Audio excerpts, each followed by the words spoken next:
how do you see, marriages transitioned over in the last 30, 40 years? So marriages, I think, have moved from only being based on your parents' decision, moved more into, what you want. Women are looking for companionship more than just pure economic stability. I can't say that that is not a reason. Financial security will always be a reason. People looking for friendships, looking for companionship, looking for love, sometimes attraction. So in that way, it has changed. We don't just subject ourselves to the wishes of our elders and well-wishers, right, as it was before. So on a positive note, what do you think has worked well in the case of marriages, wherever it has worked well? What are the factors that you have seen that, okay, in this relationship, I think these factors have been there and so the marriages worked well? If not, obviously it is resulting in some kind of a separation. So I from my personal experience, I don't think that there is one factor that you can pick. Of course, it goes without saying that you have to treat your partner with respect and kindness. But when I really look at it, I feel like it's only intention, and the intention could be for many reasons. But you have to intend to be married. And of course, people say compromise.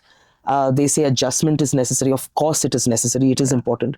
Of course, not at the expense of your dignity. I think adjustment is required everywhere. Correct. Is there any relationship where you don't have an adjustment? Be it friendship, be it office, personal relationships, and everywhere, I think. But we do feel that people don't adjust as well as they used to before, probably.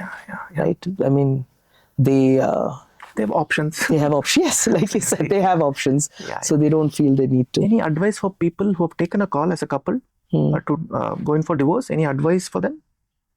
So if they have taken a call to go for divorce and they're going to do it together, come prepared.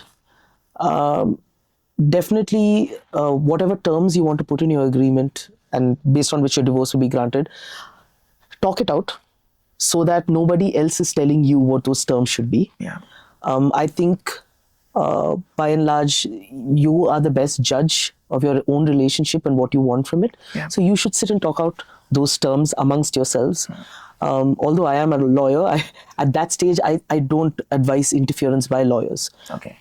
However you want your custody, however you want your visitation, however you want your property to be divided up, come prepared. Come to the lawyer after already having decided that. That way, you know that you had a hand in it, and you won't feel that someone else is getting the upper hand or something like that. And of course, if you have children, please make sure that the process brings minimal, trauma and minimal interference in the children's lives. Let them continue because you brought them into this world. They deserve a fair chance.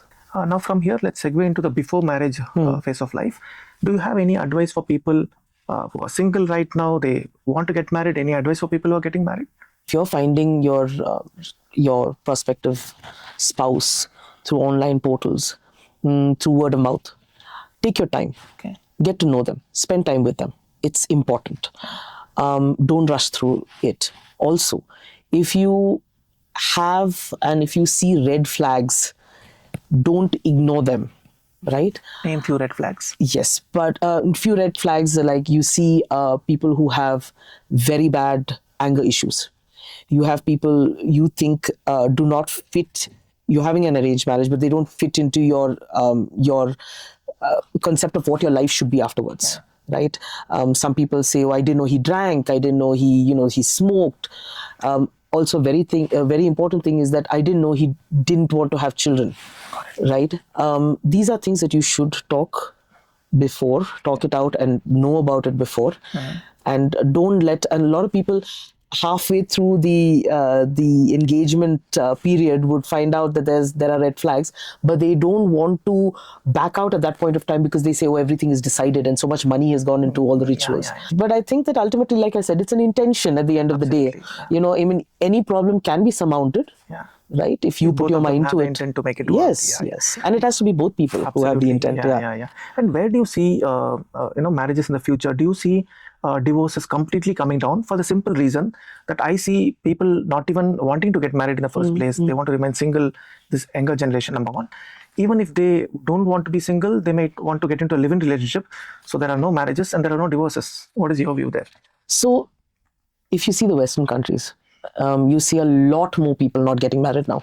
But then that translates to having more civil unions. Okay. Right. Of course, this I don't see in the recent future for India, because marriages are a huge thing here, and they will always be, I think, to a certain extent. Destination weddings. Yes, of course, of course. But in the long run, ultimately, I think once people's thoughts about marriage and what they expect from the marriage change, like we discussed before, they marry for companionship and things like that, they find that they can have that even outside of marriage, right? They can have it even if, in a civil union when people are living together. So you have acts now which take into consideration that there could be people who are unhappy in civil unions, or who are facing abuse in civil unions, or, I mean, our version of it is the domestic relationship, or in a domestic household. And then you have the Protection of Women from Domestic Violence Act come in to protect women also in those situations. So there will be a greater acceptance, I see, of people people remaining unmarried and people being in those unions.